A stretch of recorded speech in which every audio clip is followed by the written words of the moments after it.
Mohammed, and I'm going to read Princess Mirabelle and the Dragon Pox.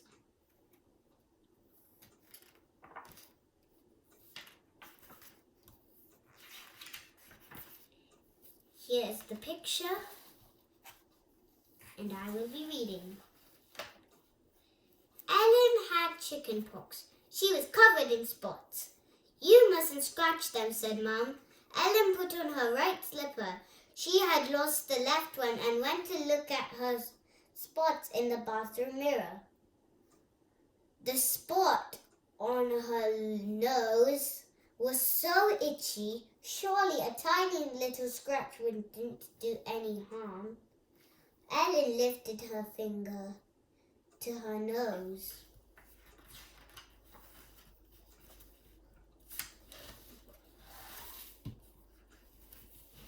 Then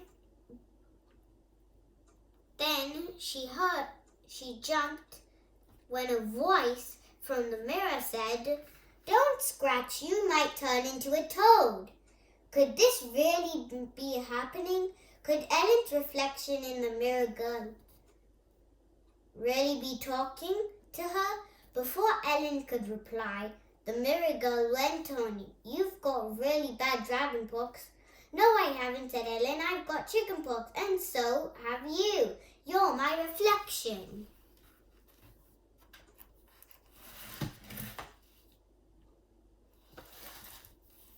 "Don't be silly," said the mirror girl, and the next second she had jumped out of the mirror and was in the bathroom with Ellen. "I'm Princess Mirabelle. You really ought to, Krusty, but as you're my friend, I'll let you go. I'll let you off." "Are you really a princess?" asked Ellen. "But you look just like me. You've got the same pajamas. You've even lost one of your slippers. Like me." "Oh no, I haven't," said Mirabelle. She paused for a second and then continued. "My slipper was stolen by a goblin. They're always stealing slippers. They like to sleep in them." Ellen laughed. "Do they have little sheets and pillows?" she asked.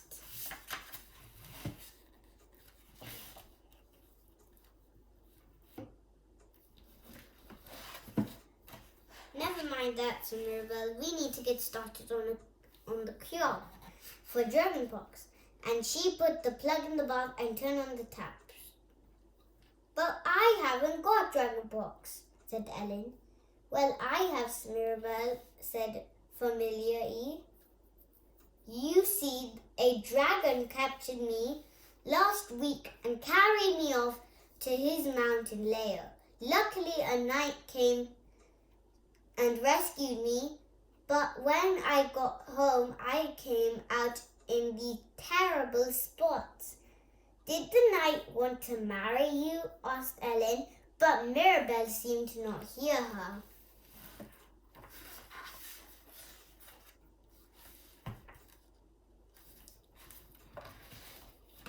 "Now then," said Mirabelle, "on with the cure. This stuff looks good." She grabbed a bottle of bubble bath and squirted it into the water. "Then how odd," she exclaimed, as hundreds of bubbles appeared. "Don't you have a bubble bath back at home?" "Don't you have a bubble bath back at home?" asked Ellen. "Certainly not," said Mirabelle. "Much better, but we do have bubble fish. They're much better. They swim about in the bath and blow thousands of bubbles." "But isn't the bath water a bit not for the fish?" asked Ellen. "Never mind that," said Mirabelle. "Let's get in."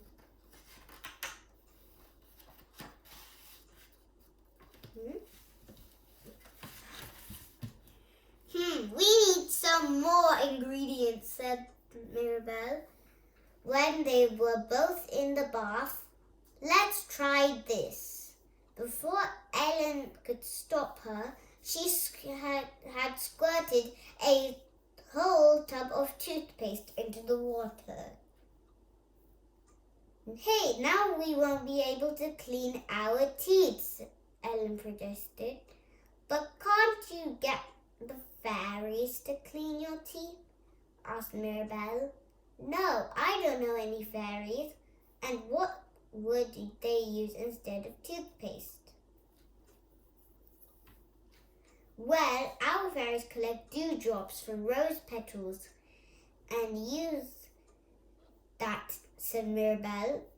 How does it stick on the toothbrush? Asked Ellen.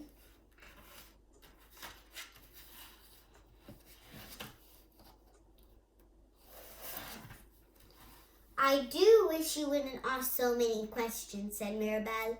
Let's get on with the cure. How about this? And she squirted in some white foam from the spray can. Stop, cried Ellen. That's my dad's shaving cream. Well, I think he should stop shaving like my father, the king, said Mirabelle. Does your father have a beard? Then asked Ellen. Of course he does. It's so long it reaches the ground. He needs 2 servants to walk ahead of him to carry it. And sometimes birds make their nests in it. Ellen laughed. And so did the birds fly in and out, feeding worms to their babies? She asked.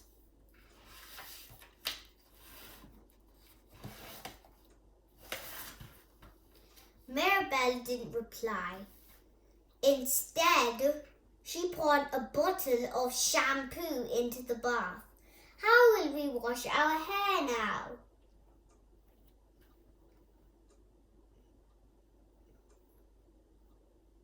Asked Ellen. I wouldn't bother washing it, said Mirabelle. When my hair gets dirty, I just say a magic spell and wish for some different hair. My hair doesn't always look like yours. You know, last week I had golden curls and the week before I had red ringlets. I'd love to do that, said Ellen. What's the magic spell?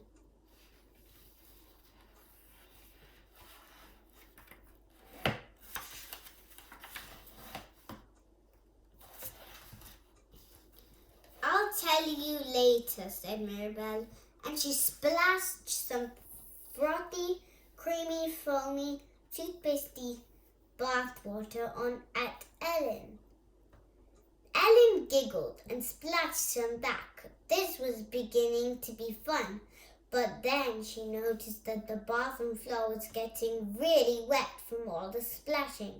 Oh dear, my mum will be a bit cross, she said. Really? How particular. My mother, the Queen, is cross if I don't splash the floor. In fact, she likes me to splash it so much that the whole bathroom is like a paddling pool. Then she paddles about in it to wash her feet. And so do all the palace maids. Doesn't the water drip down to the floor below? Asked Ellen.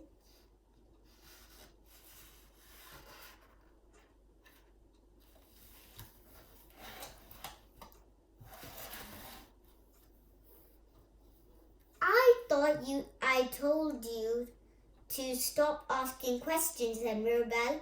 Now it's time to get dry and put our pajamas back on. But we're still all spotty, said Mirabelle.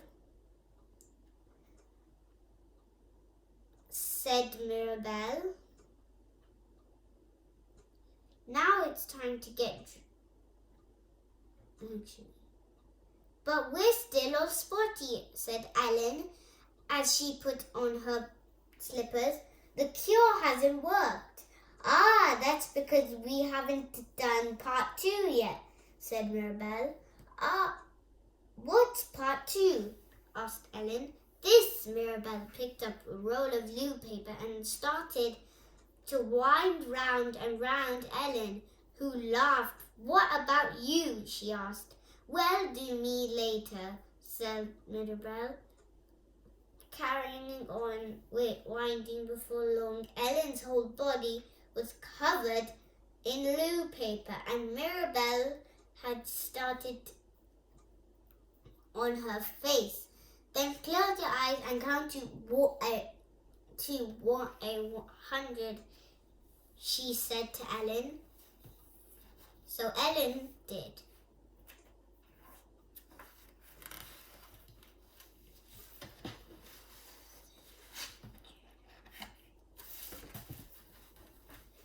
"98, 99, 100. Ellen ripped the paper off her face and opened her eyes. "Where are you, Mirabelle?" she asked. She looked around the empty room and saw that the door handle was turning, but it wasn't Mirabelle. Instead, Ellen's mom came into the room. "Ellen, what have you been doing?" she said. She looked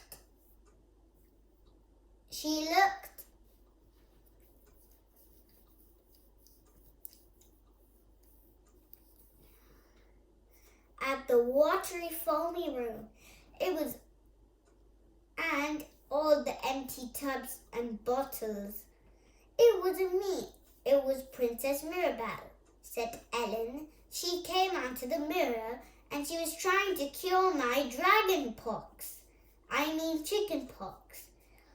"Oh, and I suppose she's gone back into the mirror now," said Ellen's mom. Ellen looked at the mirror over the basin. It was covered in toothpastey bubbles. "Yes, I think she has," she said.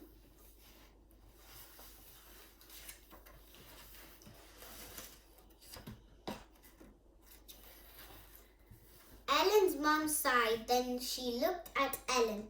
"Actually, your spots do look quite better."